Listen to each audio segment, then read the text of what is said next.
Hello, everybody. Welcome once again to Darwin's Tea Party. Today we will be looking at the scientific revolution, right? You like my graphic? One of the most important events, the scientific revolution. So let's get started, right? This is part one, as I mentioned, of a two-part presentation. This part looks at the origins of the scientific revolution and looks at the development of the scientific revolution itself. And then part two looks at the reactions to the reactions to the new philosophy, as it's sometimes also called. What is the scientific revolution? Here's a definition, my definition. You may have others that you can find. Hopefully they sort of match what I'm saying here. If they don't, you should tell me, right? The scientific revolution is a revolution in thought which established modern science as a powerful new way to understand reality. So what are we talking here about? A revolution, if you'll recall, means a profound, dramatic, sometimes rapid change. It could be a change in the government. It could be a change in thinking. In this case, it's a change in thinking, a way to understand reality. Right? Now, that's kind of important, right? How you understand reality is filtered through your brain and your ideas, or the collective understanding of a society is filtered through the key ideas of a society. And you probably know that for a long time, the key ideas of a society were religious ideas. How did people understand reality? We said to you that before, for a long time, they understood it through supernatural causes and supernatural entities. God made everything, to put to put it simply, or gods or goddesses if you're in that kind of society. Okay, so the scientific revolution gives you a different view of reality. Be careful, not necessarily a contradictory view to religion, which a lot of people think. Not necessarily. We need to talk about that a bit more. But it gives you a new way to understand reality. Right? And this occurs in three phases, right? As I put them here. The first phase in the scientific revolution happens in the domains of astronomy, physics, and mathematics, right? With people like Newton, Galileo, Copernicus, right? You may have heard about some of these guys, right? They help really establish, right, the scientific revolution, and then it expands from there into many other domains, right? Phase one is in the 17th, 18th century. Phase two in the 19th century, that covers chemistry and biology. Phase three, the social sciences, in the 19th and 20th century. I should warn you that most scholars think the scientific revolution really is about phase one alone. In any case, what we will be dealing with in this presentation is only phase one.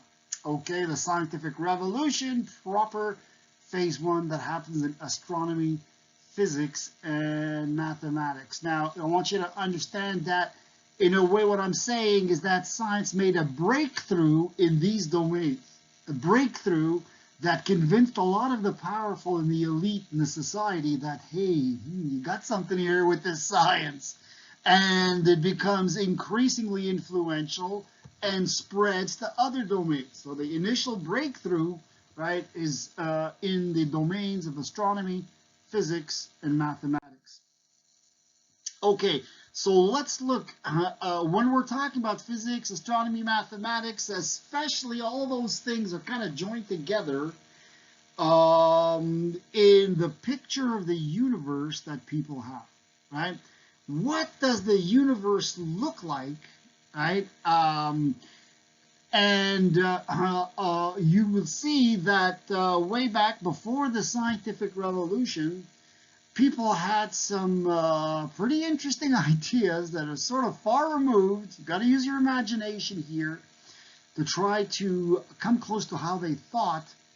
But one thing we can say, that as far as their picture of the universe was, in many, many cultures, right, Western culture included, right, the picture you have is, you might want to call the geocentric view of the universe. What's the geocentric? Geo, let's remember, is a prefix meaning earth, right? Geography is the study of the earth. Geology is the study of the earth's formations and rocks. Geo, from the ancient Greek Gaia, or Gia, or G, or something like that, meaning, you guessed it, Mother Earth, right? So that's the geocentric theory, which said that the Earth is in the center of the universe. So let's go way back, right, to an influential picture of the universe. Here, this picture of the universe is from the Bible, which itself is influenced by the Middle Eastern cultures, the Babylonian, and before that the Sumerian cultures that we have talked about before. What was their view of the universe, right, that then gets expressed in the Bible? Now, a lot of people might find this shocking a little bit, because it seems so far removed from what we think we know is how things really are, right? But this is from a literal reading of the various parts of the Bible, right? And what do you find? First of all, you find, right, that the earth is flat. You notice, right, that there's a flat surface, and you have two mountains, number 7, right, which are the pillars of the sky. Right? These are phrases drawn from the Bible, English translations of the Bible. Right? The pillars of the sky that hold the sky up. Yes, the sky has to be held up. How come it doesn't fall on us, right? Because it's being held up by these mountains of the sky. That's what they thought. Okay? Now, the inside the sky, right, is water. Why does it rain? Because, right, inside the sky, there's water, and you can see in the horizontal lines there represent water, right?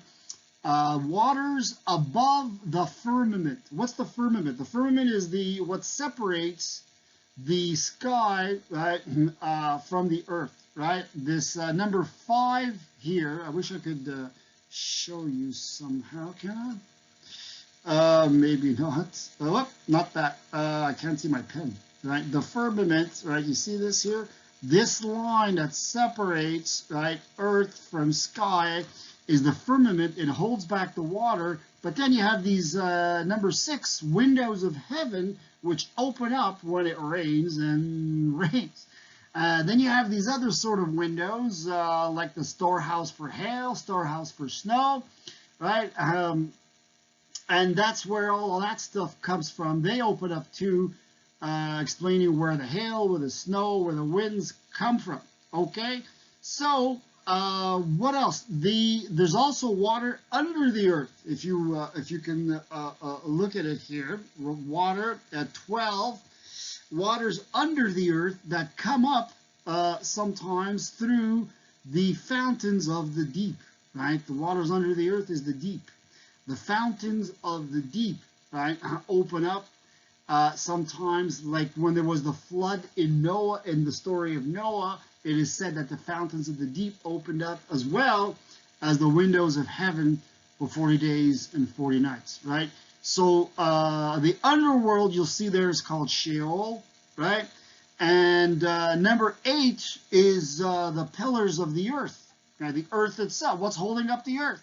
The earth itself has to be held up. I don't know what it's resting on, right? But the pillars of the earth, which themselves are holding up the pillars of the sky. And I hope that gives you an idea of what people thought the universe looked like, right? don't forget the ancient period, right, in the Middle East, right, by the time you get to the ancient Greeks, right, people recognize that this is not exactly what things look like, right? They recognize that the earth was round, right? By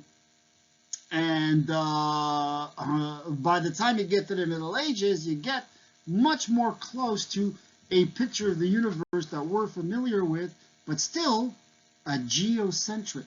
Earth is the center, right?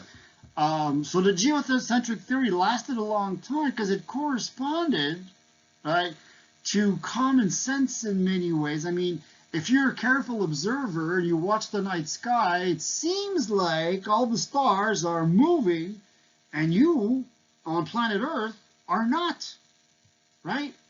All the stars in the sky are going like this, right? Except for a few exceptions, right? But they're still going around the Earth, right? Or appear to be. And the sun, we still say, the sun rises and the sun sets. Does it? Actually, no, it doesn't, right? But it seems like it's the sun that's moving around the Earth. So common sense dictates a geocentric universe. If it's not true, think about it, right? Put yourself in the minds of those folks. They weren't stupid. They could observe things, right? If it's not true that the Earth doesn't move and everything else moves, if the Earth also moves, if you're saying that, and it's not the center, why isn't everything like flying all over the place? Huh? So obviously, they thought the Earth doesn't move, okay? Some of you are going to say, well, it doesn't move, things don't fly all over the place because of gravity. Not allowed to use that concept yet, because that concept has not yet been thought of, right? That's in the modern period, okay? So we'll talk about that. Without the idea of gravity, right, of course, without the increase in our physical knowledge that brought us to that stage, then we understand why the geocentric universe seems to make sense, okay? The Bible also appears, and again, always a question of interpretation here, right? But it appears also to express the idea of a geocentric universe, right? We said that in the Christian theology, humans are made in the image of God. We said that the Christian view of reality is anthropocentric. Remember that? Anthropocentric. Human-centered. So where else would you put humans but the center of the universe? Right? So this has some theological, hope you know that word now, importance, right, to the church. It's not just, oh yeah, it's a question of, abstract astronomy, who cares, that's like millions of light years away from here and not relevant. It is relevant. It touches on something very important in Christian theology, at least according to the church at that time, right? So look here, if you look at this is the title page of even Protestant versions of the Bible. You have the earth, as you can see, in the center. Then you have the birds and stuff, clouds, of course, the sun, moon, and stars, the waters above the firmament, notice, right? As we said before, and then God above all of that, presiding over the whole thing. Okay. The ancient Greeks. Now there were some Greeks actually who speculated on not a geocentric, what would you call Earth, sun-centered universe? Well, we'll talk about that in a second. But there were some who actually speculated on a non-geocentric, on a heliocentric universe. But most authorities, right, including Aristotle, right, believed that the Earth was the center. Otherwise, how could you explain, as we said before, all sorts of things like why don't things fly all over the place? And he had a complete explanation based on a geocentric theory. So did Ptolemy, this guy, right? Very important, one of the most important map makers, right? And stargazers made a map of the stars, which was not just nice to have to hang on your wall, but actually was sort of useful, very useful in many ways for navigation, for ships at sea, using the stars to navigate by, right? And Ptolemy goes way back, right, 178 AD. And his view of the universe, also geocentric, right? However, Ptolemy and others, by the time you get to the modern period, right, things seem to be going a little bit awry with Ptolemy's map and observations of the night sky. Based on his calculations, planets are not moving where they should be. And there's always a problem explaining the motion of planets, right? Unlike other stars, I hope you understand the difference between stars and planets, folks. But unlike other stars, right, that move like this, say, right, every night, what do you have? Planets move around like this, then go back, and this. Why is that? Well, we know the reason is because that if you accept that it's a sun-centered universe and you're looking at it from the third planet in the solar system, that's what would appear to you. However, if you believe that it's the Earth that's the center, then how do you explain why planets are doing this weird dance? Ptolemy invented this whole series of diagrams, right, in which planets were caught in cycles and epicycles, and that could account for that weird motion. Anyway, point being, it's getting weirder and weirder and more complicated by the time you get to the modern period, right? And we're going to be talking about that in just a second. Here again, another picture of the geocentric universe with the Earth in the center, as you can see. And I don't know if you can see this, but there is the water above the Earth, the firmament, and there is fire, right, above the water. If you'll remember, in Aristotle's perfect world, right, you have this sort of layer cake universe with all of the elements, earth, air, water, and fire, right, in their particular place in the universe, with fire at the top, right, and what is it, air below that, and then water, and then et cetera, et cetera. Now, planet Earth, all of this stuff is all mixed up, right? But in a perfect universe where things go where they belong, right, you'd have Earth at the bottom, right? You'd have air. Is it air on top? I'm not sure. Air or water. Then water, then fire, and then the other elements, etc. Now, again, that's a kind of a weird way of looking at stuff, but after that, you have the Moon, Mercury, Venus, Sol is the Sun, as you know, Mars, Jupiter, Saturn, the realm of the fixed stars and constellations, and at the very end, right, the highest sky, the home, I think it says in Latin, of all the elect, right, etc., etc. Heaven and God and all this, that drives the whole thing in the first place, okay? So this geocentric theory was supported by the Greeks, by common sense, right, by the church.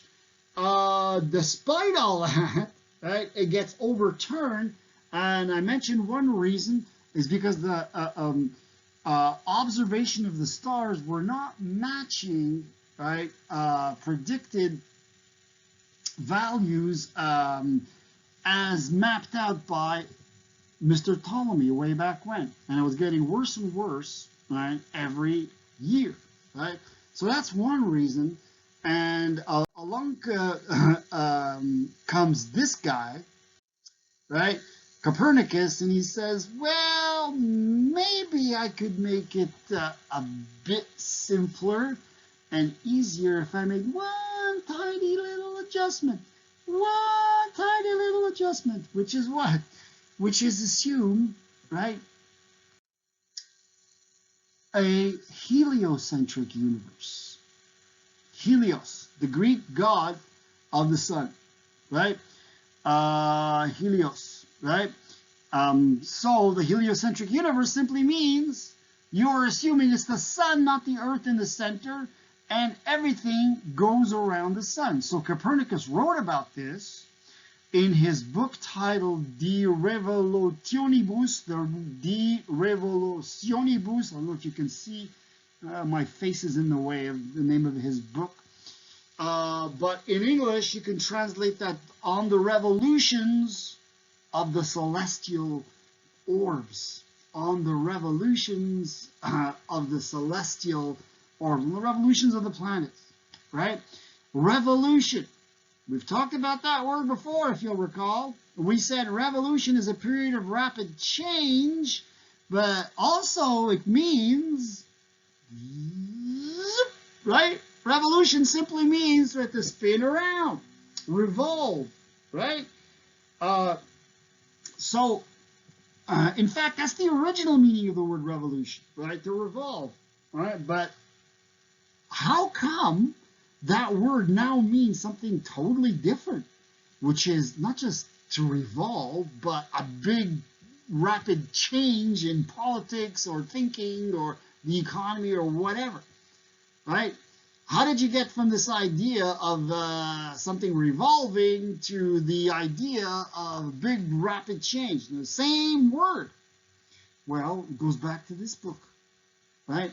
Copernicus is talking about the revolution of the celestial orbs, and that book made a revolution, right, in the other sense, in the sense of triggering whole new thinking, right, about how the world works. And that's why today the word revolution is not simply, you know, the sort of innocuous idea of things going round and round, but revolution also means a big rapid change. We owe it all, right, this new meaning of revolution, I think, to this book by Copernicus, right? So Copernicus published this book, right, in Latin, but nothing happened to him. Right, he wasn't arrested by the church, right, for saying this. He wasn't thrown in the dungeon. Why?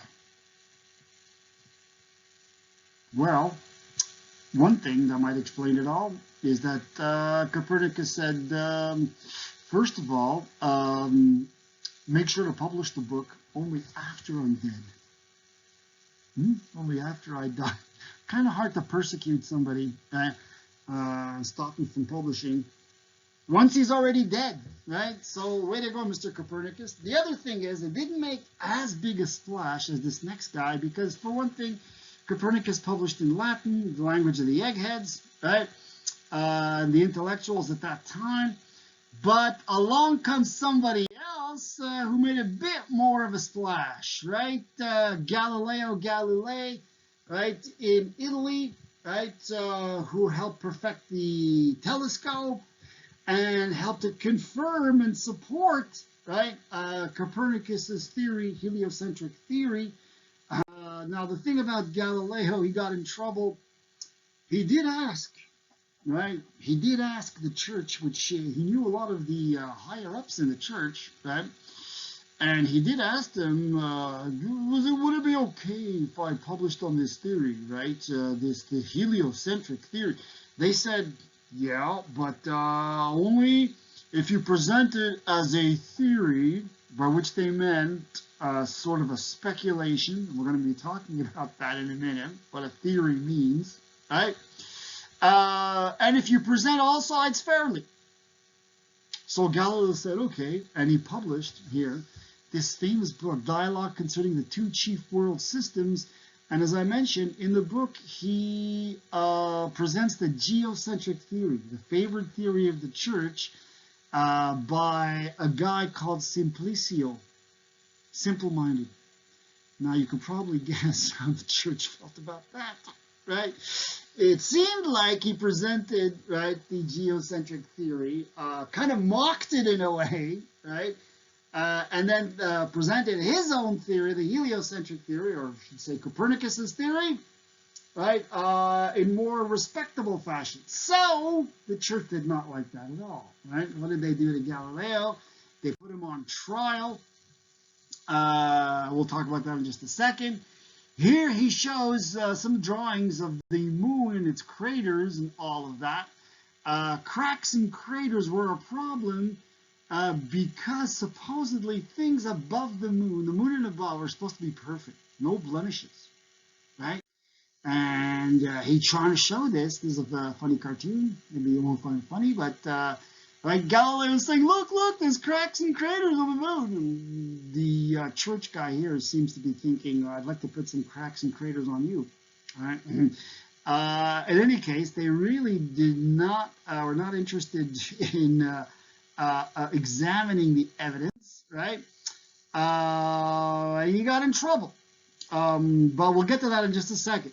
What else is Galileo famous for? Experiments. Now you might think, well, it's obvious. Well, not always, right? I think Galileo is one of the folks who shows the importance of conducting experiments, controlled observations, right? Famously, supposedly, from the Leaning Tower of Pisa, where he drops two masses, right?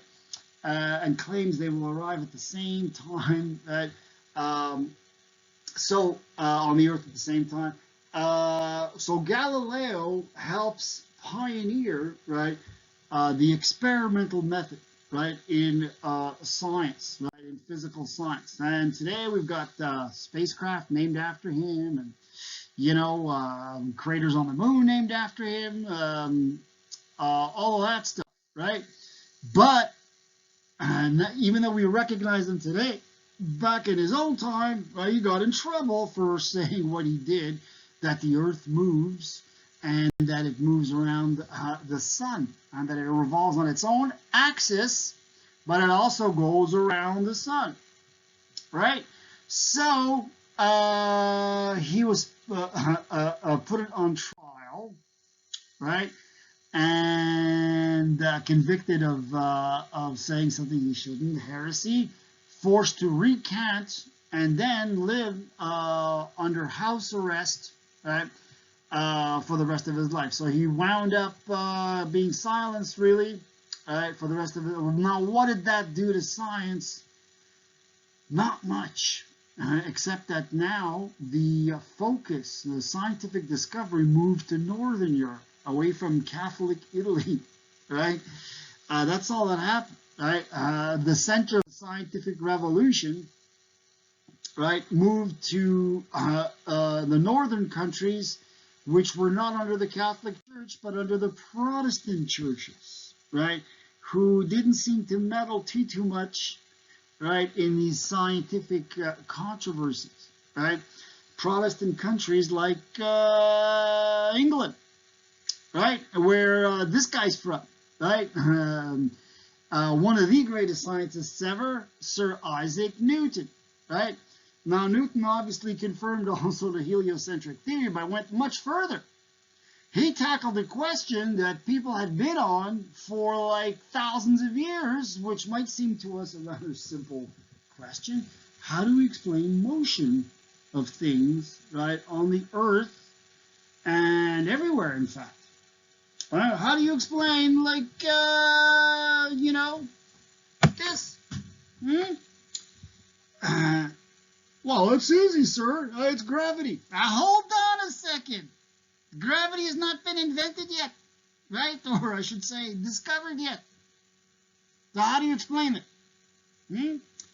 Well, Aristotle famously had his own explanations. We said before, everything moves because everything wants to go back to where it belongs, right? Like things made of earth, right, want to go back to where they belong, which is the center of the earth. Things made of water want to go to where they belong, which is just above the earth. And things made of air want to go where they belong, which is above the water. Things made of fire want to go to where they belong, which is up. That's why when you have a fire, you'll notice the flame shooting up. Make sense? Right? You explain everything in the universe by this idea that things are trying to go back to their natural home. Well, Newton had another idea, right? So, as you probably know. And legend has it that he came across this idea while sitting under an apple tree and getting hit by an apple. Is that true? I'm not sure. But I think Newton did imagine looking at the moon saying, you know what? What if we just imagine the moon actually is being drawn to the earth and is crashing into the earth, right? On a trajectory crashing to the earth. And you might say, oh no, I hope that's not true, Mr. Newton, right? That we don't want the earth crashing into, the moon crashing into the earth. Well, Newton says, yeah, but there's another force, right? There's that force that draws bodies together, right? And there's a force also that makes the moon fly away, inertial force, right? Those two forces are balanced, we can understand the motion of the moon around the earth. So it's falling, but never actually falling, because there's another force propelling it outward. Same thing with all of the other planets, right? And he put it more precisely and mathematically, right, in his book here called Philosophiae Naturalis Principia Mathematica, right? I'm saying it as if it was Italian, but it's actually Latin. What the hell does that mean, right? The mathematical principles of natural philosophy. The mathematical principles of natural philosophy. Think about the title, folks. Now, you already remember what we said about what philosophy means and what natural philosophy means. It means what today we call science, right? Science. The mathematical principles of science, right? In other words, especially here, of the very basics of how things move, right, on planet Earth and in the universe generally. And he says he's going to lay down, right, in this book, he lays down some mathematical formulas to explain this exactly. Exactly. Now, you might think, oh gosh, mathematics, oh boy, that's really hard and all of that. Yeah, but also mathematics is precise, certain, predictable, right? And that's kind of important for a lot of folks at that time. Remember, they just had been through all sorts of awful religious wars. And they had been through, their whole world was being rocked by all sorts of things, all sorts of discoveries that they never knew about. Like, for example, there's a whole new world, right, out across the Atlantic with people who never heard of Jesus or anything like that, right? Then there's the Protestants who are fighting against the Catholics and all sorts of other things going on. People are wondering, what do we believe in now? What is there to believe in? Everything's so unsure and subject to criticism and contradiction. Along comes Newton and this precise, mathematical, predictable, new thing called natural philosophy, right? Kind of like a savior for people at that time who were looking for certainty, right, and in their lives. Okay, so we understand important to science, obviously, this book, but also an important milestone in the development, right, of human history generally. Well, so what did his science say, anyways, right? And maybe some of you know this, right? You all should know the 3 laws of motion, right? How do we explain motion in the universe? Now, you might think this is really hard, some of you, especially in social science, etc. Well, I want to tell you that, think about it, right? Is it really hard to understand these 3 laws of motion? I think the hard part is realizing just how simple and obvious it actually is, at least in some cases, right? Look at the first law here, folks.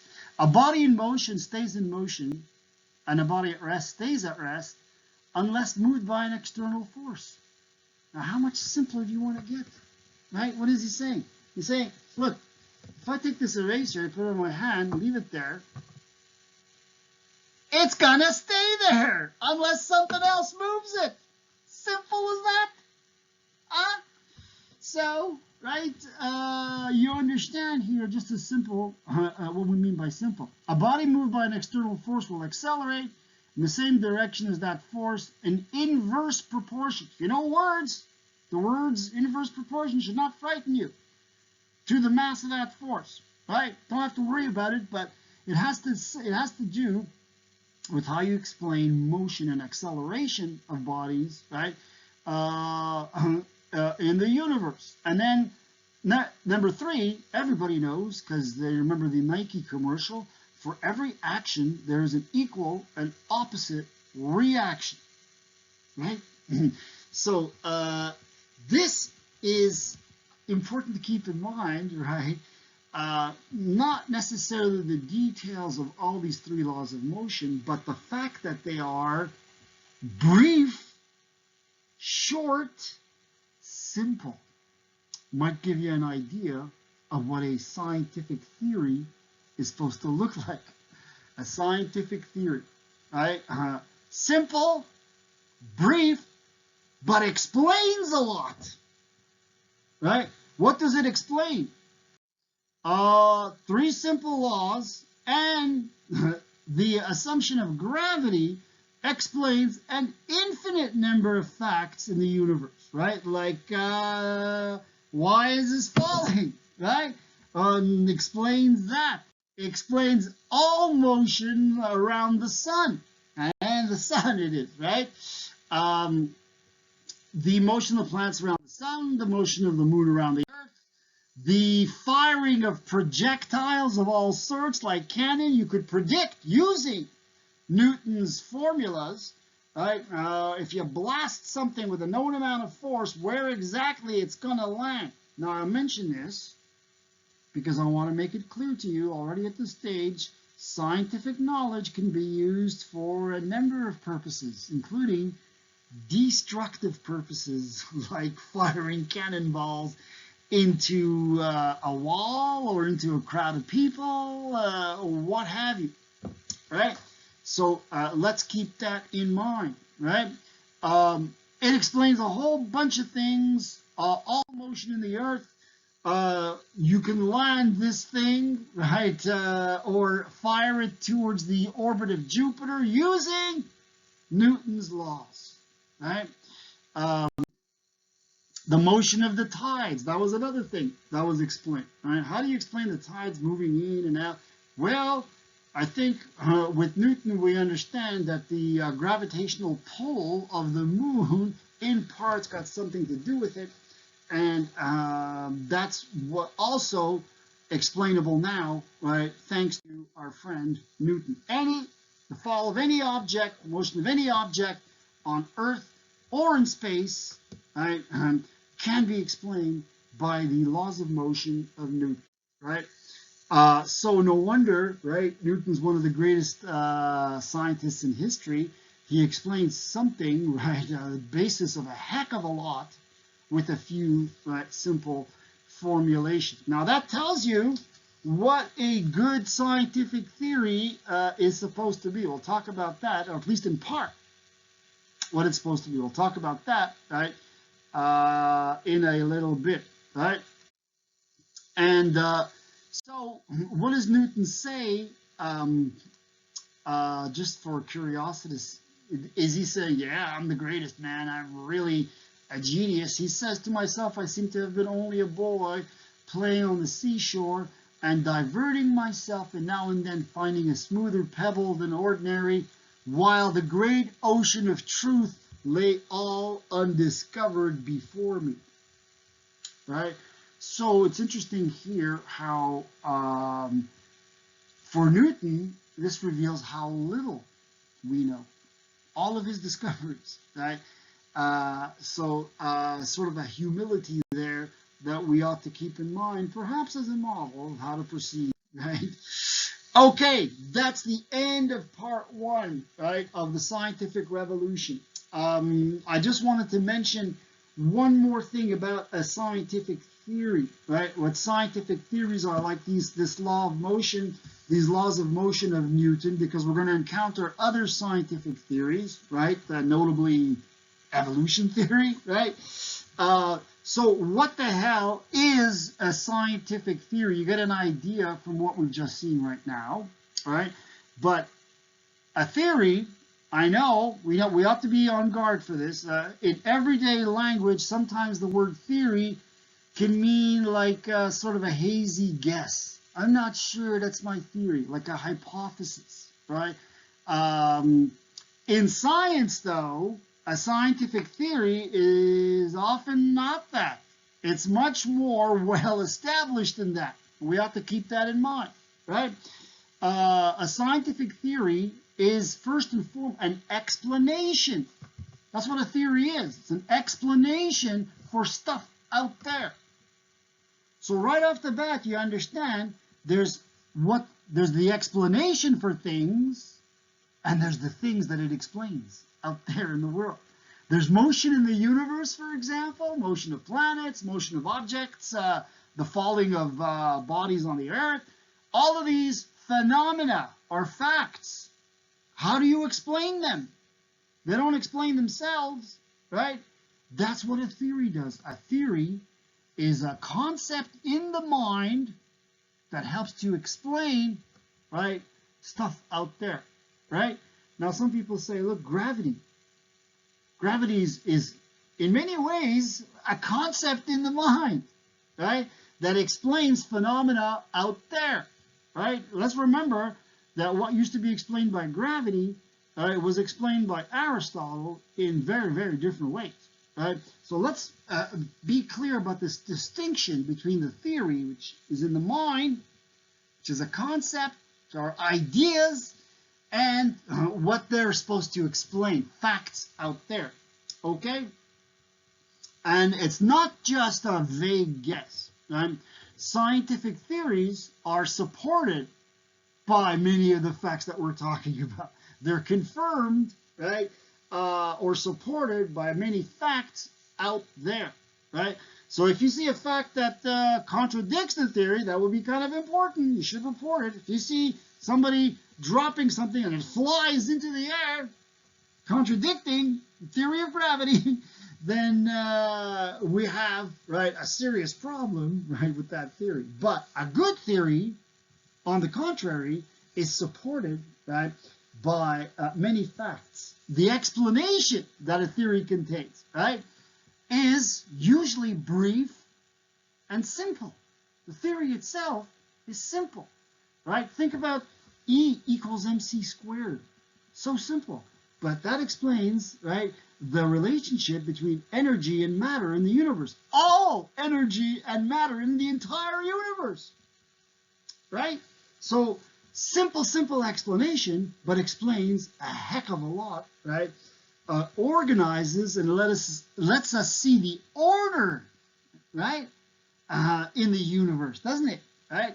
If everything can be explained by E equals mc squared, or just about, right, then we see that there's order and unity of things in the universe, right? And that goes back to the ancient Greeks, remember, who assumed that there actually was order. And now we sort of can confirm it in some ways with some of our scientific laws and scientific theories, okay? So usually brief, as we said, the theory, simple, and explains a wide range of phenomena. And the wider the range of phenomena, right, and the more facts to support the theory, usually the more people believe the theory is sound or valid. Okay? Now, we ought to mention that there is an author who questions this, right? Who says, yeah, you know, that might not be enough, right? And one of your essays mentions him. He's the theme, and his ideas of the theme, Karl Popper, who says it's not just about facts confirming a theory. In fact, you can be fooled by that, right? There's all sorts of facts out there, right, or sometimes made up, right, that appear to confirm a theory. He mentions astrology, not astronomy. Astrology is one, and many others. Today, we could mention all sorts of conspiracy theories, couldn't we? Right? As being supposedly confirmed by facts, supposedly. Right?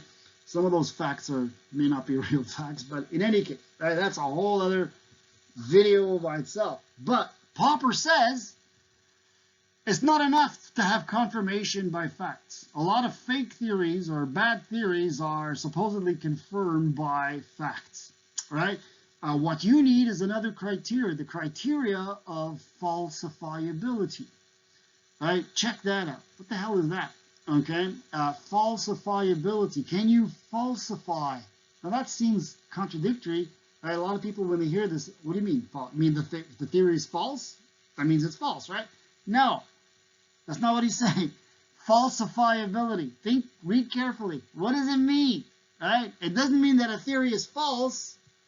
The criteria of falsifiability means that you could conceivably think up tests that could falsify a theory, right? So, but a good theory might withstand these tests, pass them, right?